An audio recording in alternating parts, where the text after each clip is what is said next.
Welcome to the Fandemic Presents Alone Star Reviews. This is a podcast about the things you love and the voices that don't. Each episode, I'm going to take a beloved movie, TV show, or something, go over some of the facts about it, and then read some of its worst reviews. I'll give you my 2 cents and find out if I agree or not. I'm the self proclaimed Emperor of Awesome, Bradley Butin, and this is Alone Star Reviews on YouTube. And check out the audio podcast coming soon, Apple, Spotify, all those fun places. I wanted to start this show off on a high note, which is probably the greatest of all sagas. If it wasn't for this or this saga, there wouldn't be a lot of the other movies that we love. Star Wars. So this is the third one, so we're just going to do all the episodes because I thought it'd be kind of cool if my first 9 episodes lined up with the first 9 movies of the movies. So a taste of things to come. We are going to start with Dirty Deets done dirt cheap. Yes, I'm going to start with some background information on the movie. My original thoughts on the movie: I like Revenge of the Sith. It's probably my top 5 Star Wars movies. I don't have a problem with some of the acting and some of the dialogue, but all in all, for what it had to do, I think it got there. Are there things that I wish I could change? Yes, but I'm one of those people. I'm a pessimist, so I try to look at the good and everything. And it's not my word. It's not my favorite. Not the worst Star Wars movie. So with all that being said, we are going to start off with my 10-word summary of Revenge of the Sith. And here we go. No hands. Darth Plagueis. Order 66. High Ground. And Darth Vader. There we go. There's my 10-word summary. If you got a better one, send it to me. I want to see it. And we'll go from there. So, a little bit of the ratings with episode 3. IMDb rated this 7.6 out of 10. And the Rotten Tomato meter gave it 79% and an audience score of 66%. So above average, right where you think this is going to be. So I think that's pretty accurate. A couple quick facts about the movie. Novelizations of movies are common. It's if strange, they often, I can't read today. They often include details that aren't in the actual film. In the novelization of Return of the Jedi, Obi-Wan mentions battling Anakin and Anakin fallen into a molten pit. This became the basis for the accumulation of Revenge of the Sith. So this is also the first Star Wars movie to be rated PG-13. And then let's see what else we got. It was the first Star Wars movie not to be nominated for Best Visual Effects. Also, originally, a young Han Solo was going to make an appearance in the film, living among the Wookiees on Kashyyyk. I mean, if you watch the Solo movie, he did everything important to his character in the span of about, a week or two? Yeah. So, also, last thing, the original cut of the film ran nearly 4 hours long. I would like to see that. I would love to see the 4-hour cut of this movie, especially if they could work in some of the the Clone Wars season 7 with Ahsoka, which actually improves this movie as well. Now, moving on to the 1-star reviews. I base all my reviews that I pick on the title alone, so I don't really read them until now. So there will be spoilers for a movie that was made in 2005, and if you're a Star Wars fan, whether you like it or not, I'm sure that you have already seen this. All right, this one is called Master Visual Amateur Story. Are you ready? It's over, literally. I was at the beginning screen, 12:01 midnight. I was expecting this dramatic one, as anyone else did, to be the soul searching one, revealing why Anakin flipped to the dark side. Boy, I was bored and disappointed. I give the movie 6 stars. Then why'd you give it a 1 star? Uh, uh, out of 10. 4 for the visual and 2 for the story. All in all those are over 1. So why did you give this a 1-star review? All right. Okay, back to it. Felt terribly sorry for the eager fans as they went out there and hoped. What did they get? Nada. The only reason that Anakin went over there or over where one, he had some bad dreams about his wife dying when delivering the babies. Yet he didn't know there's two. But anyway, yet these dreams are totally random and unfounded. Throughout the movie, there was no plot or really danger to his wife whatsoever. 2, the council doesn't trust him as he was close to Palpatine. That's all? Come on. Any amateur writer could do better than that. There were lots of visuals, but they seem random, redundant, and meaningless. The story is linear, and the scripting seems from someone's freshman English paper, read by some amateur actors. The revealing of the Dark Lord was carelessly told and rendered. The last fighting scene was intense in the beginning, but after all the fight, Obi-Wan chopped his 3 limbs simply because Obi-Wan was at the higher ground. What the heck was that? There are so many areas to improve. Lucas became a maker of a toy commercial. Too bad the Star Wars generation, me been one, if he realized the Ep 1 and Ep 2 were bad, why did he hire some good writers and a good director for Ep 3? It's over, literally. We fans are screwed. Now, fans, hold on to that old feeling we had when Darth Vader showing up in episode or Ep 4 for the first time. The dramatic scene when Vader told Luke he was Luke's father, because those are all we can hold on to. I mean, he kind of the hater rate's a lot on this one. We're gonna give this guy 5 things to hater rate because I mean, even in his own review, he wouldn't even give it a 1-star review. So I don't know. Sure, I guess. All right. A Lone Star Review 2. This one is called I Am Depressed and Saddened. I saw Star Wars Episode 3, Revenge of the Sith, once, and I will never see it again. This movie is utterly devoid of anything positive or enjoyable. The first half of the film is basically about Anakin being an idiot and messing everything up. And the second half is basically, consists of him on a killing rampage. Sure, I know that the story of Anakin's transformation in Darth Vader absolutely had to be told, but therein lies the problem. This movie, and the other 2 for that matter, was created solely to explain what is present in episodes 4, 5, and 6. There is no point to the film other than explanation. The plot was not the main aspect of the movie that upset me. However, what really bothered me was how negative the movie was. There is so much unnecessary death and agony in this film that I can't even justify viewing it. I am thinking in particular of the scenes when Anakin assaults the Jedi Temple and when he storms the Trade Federation headquarters in the former scene. Anakin kills almost everyone. He enters a room of young Padawan learners, little kids, and slays them all. That is just plain disturbing. I am sure most people who see this film are desensitized and gloss over this, but I am a sensitive to violence in movies, and I didn't feel good about seeing senseless killing. Okay. Later on, when Anakin assaults the Trade Federation, he enters the TF control room with the Nemodians under the impression that he came to assist them. Instead, he slaughters them all.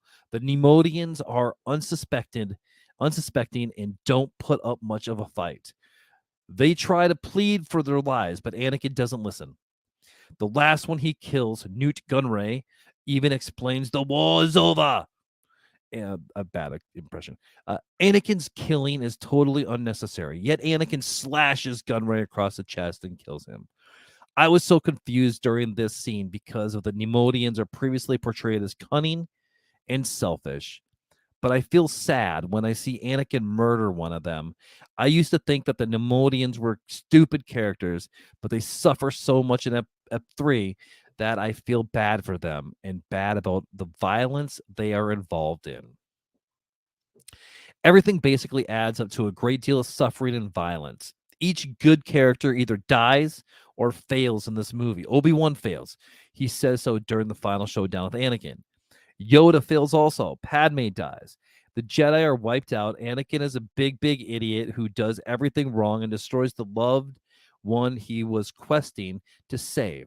He strives to obtain the legendary dark power of resurrection because he saw in a vision that Padme would die in childbirth.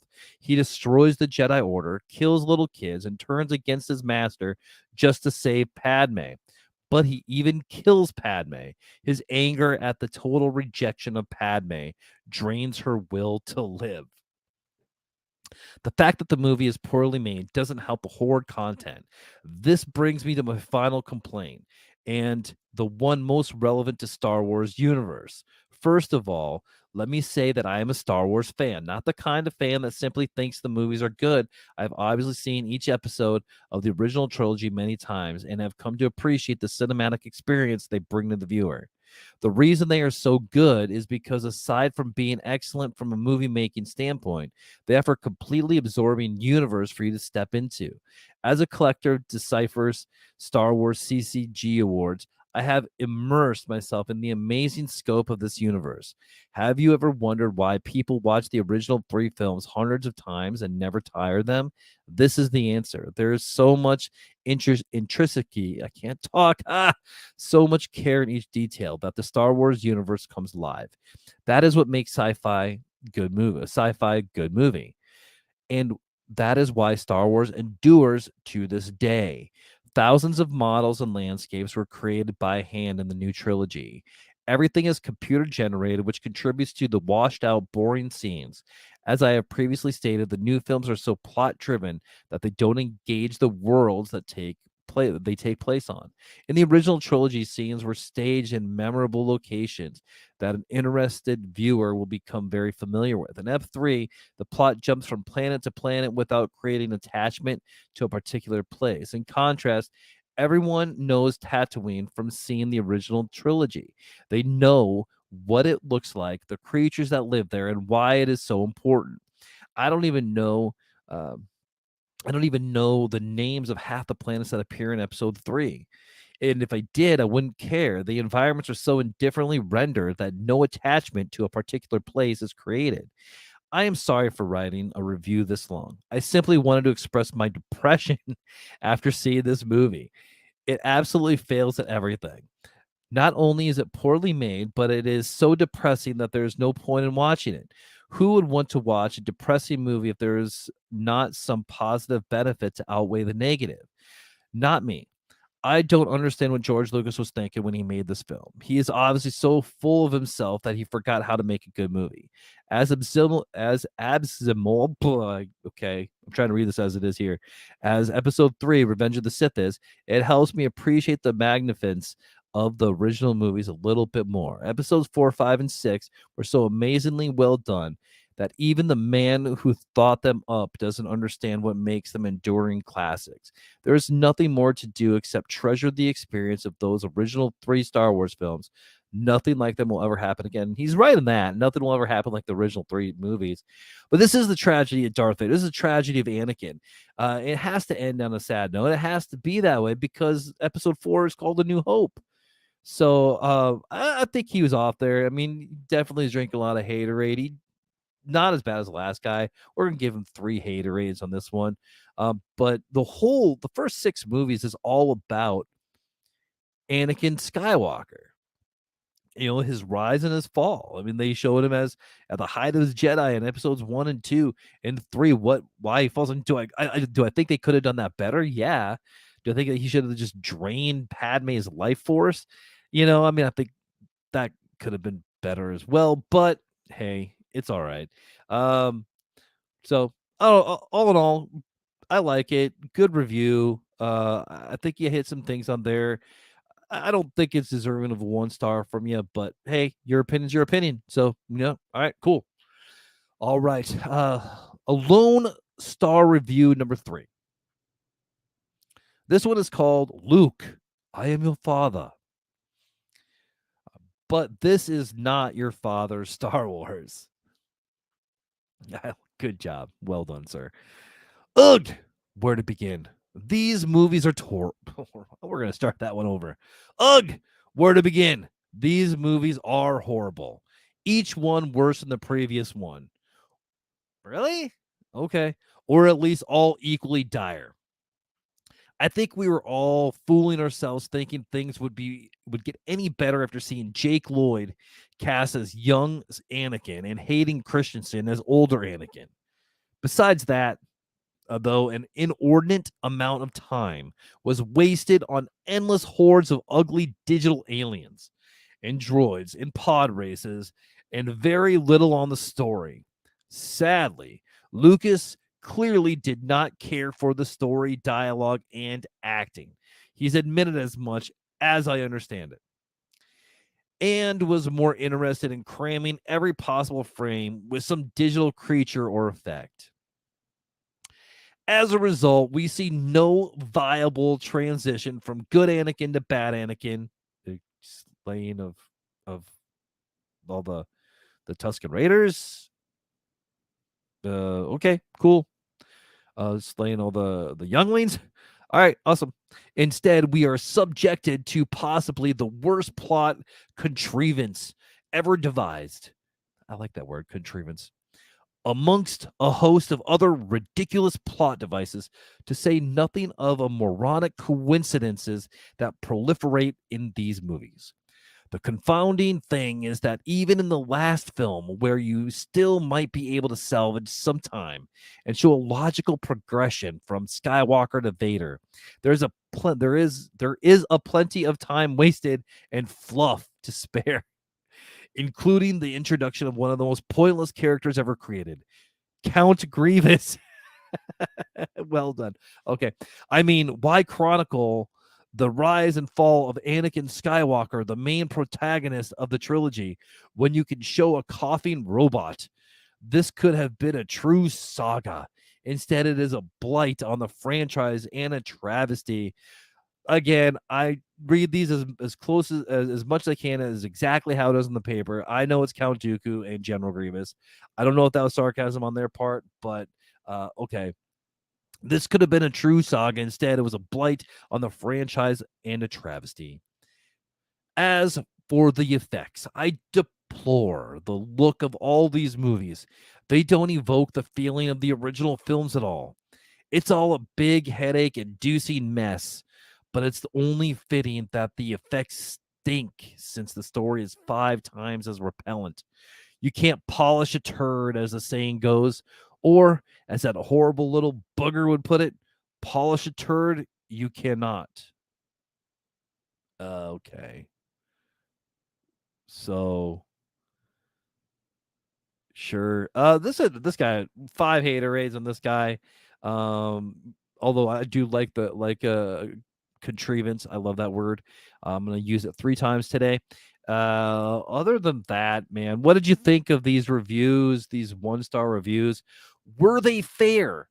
Do you agree with them? Did anything make you change your mind? My mind wasn't changed on this one. My favorite one of the day was the second one, which would have been the I am depressed and saddened. That's probably my favorite one of the day. So, did the reviews change my mind? Absolutely not. Again, I'm biased to Star Wars. My daughter's name is Leia. I'm a huge Star Wars nerd. So, if you want to follow me, go to Twitter at I'm on Twitter at Fandemic3. You can message me on Facebook at the Fandemic, also on TikTok at Fandemic1. I don't use Twitter a lot anymore. I don't know how many notifications I have on there.